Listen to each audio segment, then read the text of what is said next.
Ya, di video part yang pertama untuk pertemuan kelima ini nanti kita akan mencoba mengidentifikasi algoritma dari suatu program yang masih sederhana. Ya, kemudian nanti setelah kita berhasil mengidentifikasinya, kita akan mencoba untuk menotasikan algoritma tersebut ke dalam bentuk flowchart.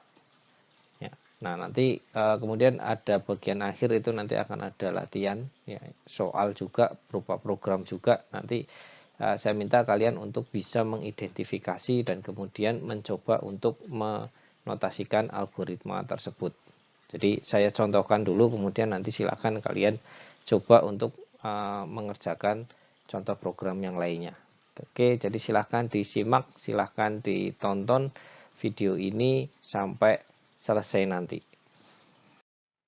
Ya, untuk contoh program yang pertama yang akan kita coba identifikasi struktur algoritmanya dan kemudian nanti kita akan mencoba menotasikan algoritma tersebut adalah tentang konversi suhu dari satuan Celcius ke dalam satuan Kelvin. Ya, di sini sudah disajikan dua bentuk kode program yang sebenarnya sama, tetapi dituliskan dalam bahasa pemrograman yang berbeda. Satunya dituliskan dalam bahasa pemrograman C dan satunya lagi dituliskan dalam bahasa C++. Tetapi kedua kode program tersebut memiliki algoritma yang sama.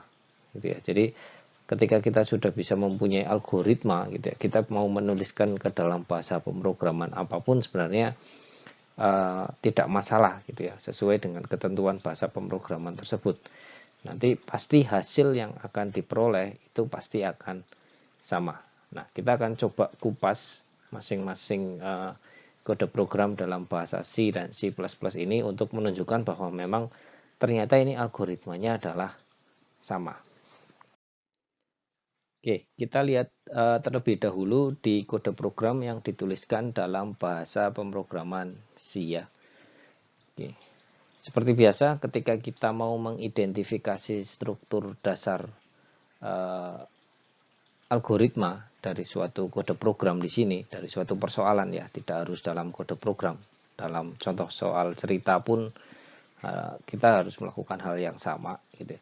Yang pertama kita harus bisa mengidentifikasi apakah di dalam kode program tersebut atau di dalam persoalan tersebut itu menggunakan runtutan,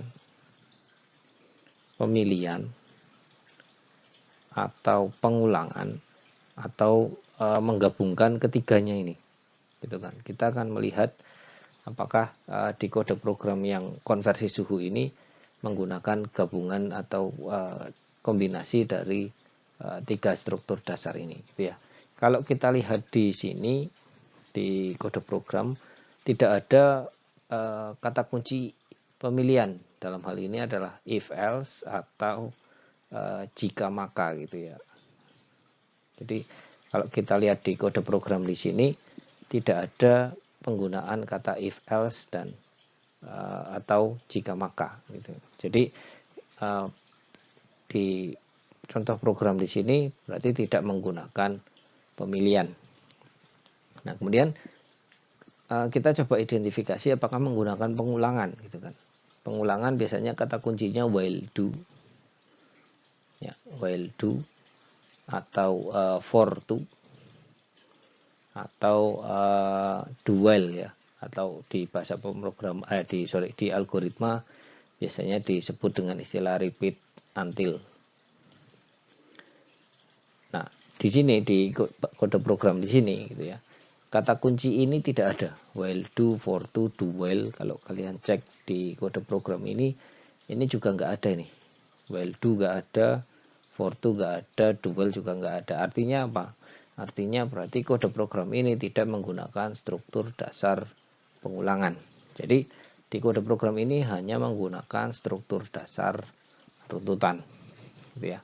Jadi pasti kalau kita gambarkan dalam bentuk flowchart, dia akan semakin ke bawah tanda panahnya. Tidak ada yang naik, tidak ada yang ke kanan atau yang ke kiri. Oke. Kemudian setelah kita bisa mengidentifikasi ya, struktur dasar yang digunakan. Selanjutnya kita akan mencoba mengidentifikasi input dan outputnya dulu sebelum kita bisa menentukan prosesnya. Ya. Oke. Di pemrograman di sini, di kode program di sini ada dua variabel C dan K. Ya. Artinya pasti antara dua variabel ini satunya akan menjadi input, satunya akan menjadi output. Nah, kita akan lihat mana yang input, mana yang output. Oke, kalau di dalam bahasa C, ya, input itu biasanya akan menggunakan perintah yang namanya scanf. Sedangkan kalau output di situ akan menggunakan perintah yang namanya printf. Ya. Nah, sekarang kita lihat nih dari kode program tersebut yang menggunakan perintah scanf antara C dan K itu apa? Kan gitu. Di sini kita menemukan bahwa di sini di baris yang ke-1, 2, 3, 4, 5, yang kelima itu di sini scanf, ya, variabel yang dipakai adalah C. Ya. Artinya apa? Input ini berarti adalah C. Ya. Kemudian output. Output ini menggunakan kata printf. Ya, kita lihat di bagian printf atas ada variabel C atau K tidak? Nggak ada. Ini berarti kalau dibuang pun nggak masalah. Ya. Kemudian di printf yang ke terakhir baris bawah ini, di sini ada suhu dalam Kelvin sebesar %F. Kemudian di sini ada K. Ya. K ini adalah variabel yang ada didefinisikan atau dideklarasikan di atas. Artinya apa? Berarti K ini adalah output. Gitu ya. Sekarang kita sudah punya inputnya adalah C dan outputnya adalah K. Nah, sekarang selanjutnya kita bisa menentukan prosesnya. Bagaimana prosesnya supaya C itu bisa menjadi K, gitu kan? Nah, kita lihat kembali ke kode program. Ya, di kode program di sini kita bisa menemukan proses untuk mengubah dari C menjadi K itu ada di bawah scanf. Ini ya, ini perintahnya. Perintahnya di situ disampaikan bahwa K itu sama dengan C ditambah 273,15. Ya. Artinya sekarang kita sudah punya lengkap. Hanya runtutan saja. Kemudian inputnya adalah C, outputnya K, dan prosesnya adalah K sama dengan C ditambah 273,15. Nah, sehingga kalau kita coba gambarkan bentuk flowchart-nya, ya, kita akan mempunyai bentuk flowchart yang lurus ke bawah, ya, di mana inputnya C, kemudian dilanjut dengan prosesnya adalah K sama dengan C ditambah 273, kemudian dilanjut dengan outputnya adalah K, gitu ya. Atau kalau saya gambarkan, maka kalau saya gambarkan ke dalam bentuk flowchart, maka bentuknya menjadi seperti ini. Start, ya, jangan lupa. Kemudian inputnya berarti tadi disampaikan adalah C, ya. Kemudian prosesnya adalah K sama dengan C ditambah 273,15. Kemudian dari sini kita mengoutputkan nilai K, ya. Setelah dioutputkan, program selesai. Artinya berarti di bagian bawah ini berarti finish. Oke ya. Ini kalau kita coba petakan dari bahasa pemrograman C ke bentuk algoritma, ya, dalam notasi flowchart. Gitu ya. Input tadi disampaikan di sini menggunakan perintah scanf, ya. Kemudian output itu printf. Proses, ya, selain itu berarti. Gitu ya. Nah, kemudian kalau kita lihat tadi di atas ini ada istilah printf, gitu ya. Tapi dia tidak ada variabel C atau K-nya. Maka printf ini hanya dipakai untuk aksesoris saja kalau saya bilang ya, atau membantu mengarahkan pengguna gitu. Jadi maksudnya membantu mengarahkan pengguna gimana? Jadi ketika program ini dijalankan ya, maka tulisan yang pertama muncul adalah ini, masukkan suhu dalam Celsius ya. Jadi nanti ketika dijalankan hitam putih ini ya, nanti tulisan yang pertama di sini adalah masukkan suhu dalam Celsius gitu ya. Nah, kita akan diminta memasukkan suhu ya. Kemudian ketika kita menuliskan angka 30 misalkan, maka 30 ini akan disimpan oleh si C. Setelah kita enter, maka nanti otomatis akan muncul tulisan suhu dalam Kelvin gitu ya. Itu nilainya berapa? Hasil dari perhitungan yang sudah di di state atau yang sudah dituliskan di dalam kode program ini, sehingga nanti ketemunya 303,15 gitu ya. Jadi kurang lebih nanti gambaran prosesnya seperti itu ya. Jadi kita perlu mengidentifikasinya. Kalau di C itu menggunakan tulisan scanf atau printf gitu ya, untuk mengidentifikasi input dan outputnya. Selain itu berarti dia akan masuk ke dalam proses. Oke. Nah, sebagai perbandingan di sini kita akan coba kupas gitu ya. Bagaimana kalau kode program ini dituliskan dalam bahasa C++. Tadi disampaikan algoritmanya sama. Nah, kita akan coba buktikan gitu ya. Oke. Yang pertama berarti tadi disampaikan struktur dasar yang dipakai untuk konversi suhu ini hanya runtutan saja kan gitu ya.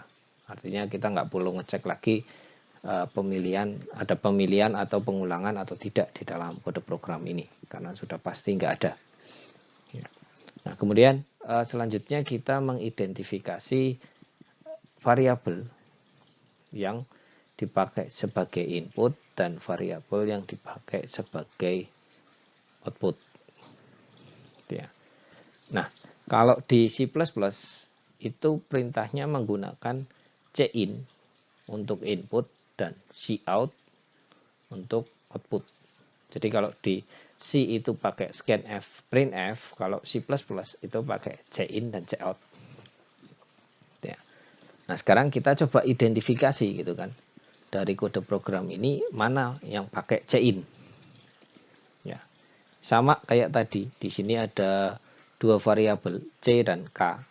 Ya, kita lihat dua variabel ini mana yang pakai cin, mana yang pakai cout. Ya. Kalau kita turun ke bawah, di sini kita akan mendapatkan cin C. Ya. Artinya apa? Inputnya juga C. Ya. Kemudian yang pakai cout itu ada dua. Yang atasnya cin dan di bawahnya cin. Tapi yang menggunakan variabel C atau K itu adalah cout yang bawah. Ya. Di sini variabelnya adalah K. Itu ya. Artinya apa? Cout K. Artinya K ini adalah sebagai output. Itu kan. Oke. Sekarang kita sudah bisa mendefinisikan, sudah bisa menentukan inputnya apa, kemudian outputnya apa. Itu ya. Nah, sekarang kita tinggal menentukan prosesnya. Sama ya, kayak seperti yang dalam bahasa C tadi. Nah, misalkan di sini prosesnya berarti kita akan cari selain cin dan cout. Ya, dalam hal ini berarti rumus ini. Rumus operasi hitung ini. K sama dengan C ditambah 273,15. Ya. Nah, sekarang kita sudah punya C sebagai input, K sebagai output, dan proses kurang lebih seperti ini. Maka nanti flowchartnya seperti apa? Flowchartnya pasti akan sama kan gitu. Jadi di sini ada start ya. Kemudian bawahnya ada input C, bawahnya lagi ada proses K sama dengan C plus 273,15. Bawahnya lagi kita outputkan K, kemudian baru kita tutup dengan selesai atau finish ya. Secara tampilan ini juga nanti hasilnya sama seperti yang dituliskan dalam bahasa C, gitu ya. Saya tuliskan lebih detail aja, bahasa C.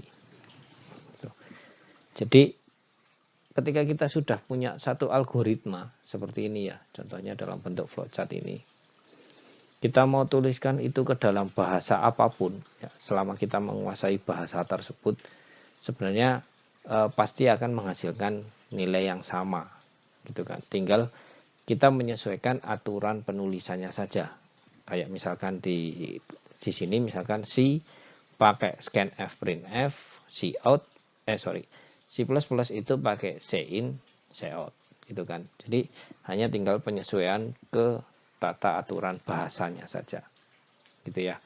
Oke, ini bagaimana kita bisa mengidentifikasi struktur algoritma di dalam sebuah kode program dan kemudian kita mencoba menotasikannya ke dalam bentuk flowchart.